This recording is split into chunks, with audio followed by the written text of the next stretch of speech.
নমস্কাৰ আজি অন্য এটা ৰেচিপি ভিডিঅ'লৈ আপোনালোকক স্বাগতম জনাইছোঁ।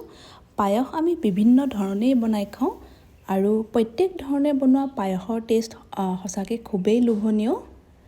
আজি মই আকৌ পায়সৰ ৰেচিপি এটাকে আপোনালোকৰ লগত শ্বেয়াৰ কৰিছোঁ আৰু এই পায়সখিনি সাগুদানাৰে বনাইছোঁ। সাগুদানাৰে বনোৱা পায়সৰ টেষ্টটো খুব সোৱাদ লগা হয়।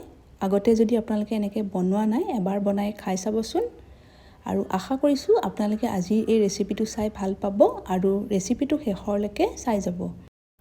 সাগুৰ পায়স বনাবৰ কাৰণে সাগুখিনি আমি খুব ভালদৰে ধুই এটা নিৰ্দিষ্ট সময়ৰ কাৰণে তিয়াই ৰাখিব লাগিব। সাগুখিনি তিওৱাৰ জোখটো যেতিয়াই একুৰেট হ'ব তেতিয়াই সাগুৰ পায়সখিনি খাবলৈও খুব ভাল হ'ব। সাগুৰ দানাখিনিও এটা এটা তেতিয়া হৈ থাকে। এতিয়া এই সাগুখিনি আমি খুব ভালদৰে ৩-৪ বাৰমান ধুই ল'ব লাগিব আৰু কিছুমান সাগুৰ চাইজটো অলপ ডাঙৰ ডাঙৰ দানা হয় আৰু কিছুমান অলপ মিহি টাইপৰ হয়। আপোনালোকৰ ওচৰত যিটো এভেইলেবল আছে তেনেকুৱা ল'লেই হ'ব। এতিয়া এইখিনি খুব ভালদৰে ৩-৪ বাৰমান ধুই লৈছোঁ আৰু সাগুখিনি আমি ধুওঁতে বহুত বেছি মোহাৰি ধুই নিদিব, এইখিনি ভাঙি যাব পাৰে। গতিকে খুব আলসুৱা হাতেৰে সাগুখিনি এনেকৈ ধুই ল'লোঁ।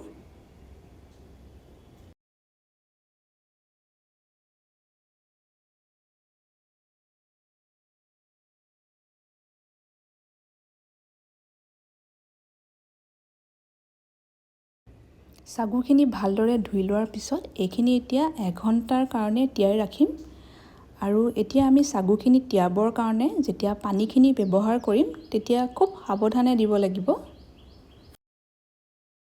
আমি সাগুখিনি তিয়াবৰ কাৰণে ইয়াতে বহুত বেছি পানী ব্যৱহাৰ কৰিবও নালাগে। যদি আমি বহুত বেছিকৈ ইয়াতে পানী দি দিওঁ তেতিয়া গোটেই সাগুৰ দানাখিনি ভাঙি যাব আৰু ভাঙি গৈ অলপ থেপথেপীয়া টাইপৰ হৈ পৰে। তেতিয়া পায়সখিনিও খাবলৈ একেবাৰেই ভাল নহ'ব। গতিকে ইয়াতে মই আধা বাতি সাগুৰ কাৰণে পানী মই আধা বাতিতকৈ কমকৈ লৈছোঁ আৰু এয়া দেখিছেই পানী মই একেবাৰতে দিয়া নাই, অকণমানকৈ পানী দি এনেকৈ হেঁচি চাই লৈছোঁ। পানী ইয়াতে মোৰ 5-6 চামুচমানহে ব্যৱহাৰ হৈছে আৰু মাত্ৰ সাগুখিনি যাতে পানীত অকণমানহে ডুব গৈ থাকে সিমানলৈকে পানী দিলেই হ'ব। এয়া মোৰ পানী দি লোৱাৰ পাছত এইখিনি মই 1 ঘণ্টাৰ কাৰণে ঢাকি ৰাখিছোঁ।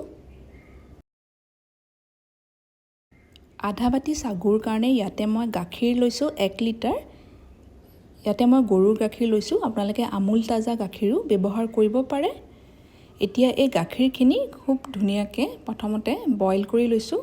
গাখীৰখিনি অলপ ডাঠ হৈ অহালৈকে আমি পগাই ল'ম, তেতিয়া সাগুৰ পায়সখিনিৰ টেষ্টটোও খুব ভাল হয়। ইয়াতে এতিয়া মই এটা তেজপাত দিছোঁ। আপোনালোকে তেজপাতৰ টেষ্টটো যদি ভাল নাপায় ইয়াতে ইলাচীৰ গুড়িও ব্যৱহাৰ কৰিব পাৰিব পায়সত। এতিয়া গাখীৰখিনি খুব ভালদৰে উতলিছে। এতিয়া এইখিনি আৰু অলপ ডাঠ হৈ অহালৈকে পগাই লৈছোঁ। সাগুখিনিও তিয়াই ৰখা 1 ঘণ্টা হ'ল। সাগুখিনি খুব ধুনীয়াকৈ আগতকৈ ফুলি কোমল হৈ পৰিছে আৰু এয়া চাওক খুব ধুনীয়াকৈ এটা হৈ আছে, মানে জৰ্জৰীয়া হৈ আছে, এনেকুৱাই হ'ব লাগে। গতিকে সাগুখিনি যেতিয়া আমি তিয়াম গতিকে পানীৰ জোখটো খুব ভালদৰে চাই ল'ব। এটা মই এনেকৈ আপোনালোকক ভাঙি দেখুৱাইছোঁ, খুব ধুনীয়াকৈ ফুলি কোমল হৈ পৰিছে আৰু সাগুৰ প্ৰত্যেকটো দানাই জৰ্জৰীয়া হৈ আছে। তেতিয়া পায়সখিনিও খাবলৈ খুব ভাল হয়। এতিয়া ইয়াতে সৰু চামুচেৰে এচামুচ ঘিউ দি সাগুখিনি ঘিউৰ সৈতে ভালদৰে মিক্স কৰি লৈছোঁ আৰু আমাৰ গাখীৰখিনিও ভালদৰে পগাই লোৱা হৈ গ'ল। গাখীৰখিনি এতিয়া আগতকৈ কমি গ'ল পগাই লোৱাৰ পাছত। প্ৰায় 15-20 মিনিটমান গাখীৰখিনি মই পগাই ল'লোঁ। 1 লিটাৰ গাখীৰ এতিয়া 750 ml মান হ'ল। এতিয়া ইয়াতে যিখিনি সাগু আমি ঘিউৰ সৈতে মিক্স কৰি লৈছিলোঁ সেইখিনি দি ল'লোঁ আৰু পায়স বনাওঁতে গেছৰ ফ্লেমটো একেবাৰে বঢ়াই নাৰাখিব, ল'ৰ পৰা মিডিয়ামৰ মাজত ৰাখিয়ে বনাব। লাহে লাহে যেতিয়া বস্তুখিনি ভালদৰে সিজিব তেতিয়া ইয়াৰ টেষ্টটো বেছি ভাল হ'ব। সাগুখিনি এতিয়া দিয়াৰ পিছত আৰু 10 মিনিটৰ কাৰণে প্ৰথমতে এয়া পগাই ল'লোঁ। যেতিয়া ভালদৰে সাগুখিনি সিজিব তেতিয়া এনেকৈ ওপৰলৈ গোটেইখিনি উঠি আহিব। এইখিনি আৰু অলপমান ডাঠ হোৱালৈকে পগাই ল'ম আৰু মিঠাৰ কাৰণে ইয়াতে আপোনালোকে গুড় বা মিচিৰি ব্যৱহাৰ কৰিব পাৰে। মই ইয়াতে চেনিয়ে ব্যৱহাৰ কৰিম। ইয়াতে মই আধা বাতি সাগুৰ কাৰণে চেনি ইয়াতে মই আধা বাতিতকৈ অলপ কম লৈছোঁ, মানে 5 চামুচ চেনি লৈছোঁ। চেনি দিয়াৰ পাছত এইখিনি আৰু 5 মিনিটৰ কাৰণে সিজিবলৈ দিম। লগতে অলপমান কাজু, বাদাম আৰু এলমণ্ড মই অকণমান ঘি দি ভাজি ৰাখিছিলোঁ, সেইখিনিও ইয়াতে দি ল'লোঁ।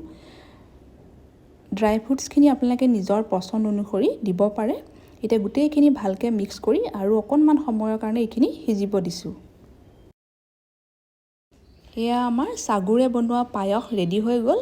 এইখিনি ঠাণ্ডা হোৱাৰ পিছত আৰু অলপমান ডাঠ হৈ পৰিব। পায়সখিনি আপোনালোকে নৰ্মেল টেম্পাৰেচাৰত ৰাখি তেনেকৈও খাব পাৰে। এইখিনি অকণমান ঠাণ্ডা হোৱাৰ পিছত মই ফ্ৰিজত ৰাখিম আধা ঘণ্টামানৰ কাৰণে। পায়স আমি সকলোৱে আমাৰ ঘৰত অলপ ঠাণ্ডা ঠাণ্ডা হৈ থাকিলে খাই ভাল পায়, গতিকে মই আধা ঘণ্টাৰ কাৰণে এইখিনি ফ্ৰিজত ৰাখি দিছিলোঁ। পায়সৰ ৰেচিপিটো চোৱাৰ কাৰণে আপোনালোকক বহুত বহুত ধন্যবাদ জনাইছোঁ। আৰু নতুন নতুন ৰেচিপিৰ ন'টিফিকেশ্যনবিলাক পাই থাকিবৰ কাৰণে আপোনালোকে চেনেলটোত ছাবস্ক্ৰাইব কৰিব পাৰিব। আৰু ৰেচিপিটো যদি চাই ভাল পালে ভিডিঅ'টোত এটা লাইক কৰিব, পাৰিলে ভিডিঅ'টো শ্বেয়াৰো কৰিব। আকৌ এবাৰ ভিডিঅ'টো চোৱাৰ কাৰণে আপোনালোকক বহুত বহুত ধন্যবাদ জনাইছোঁ।